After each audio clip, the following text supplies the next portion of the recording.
Paver locking sand is a polymeric sand to fill joints between pavers, tightening the blocks to prevent movement and preventing weed growth and insect infestation.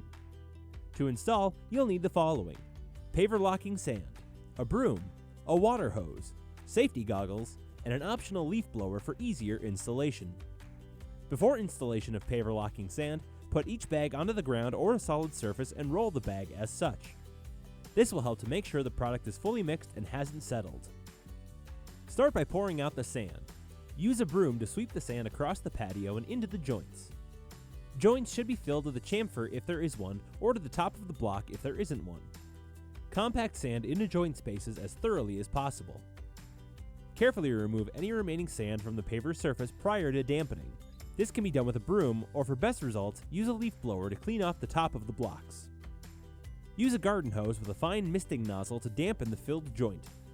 Do not overwater the joints and avoid letting water pool on the joints. Repeat dampening every 15 to 20 minutes, 3 times to achieve best results.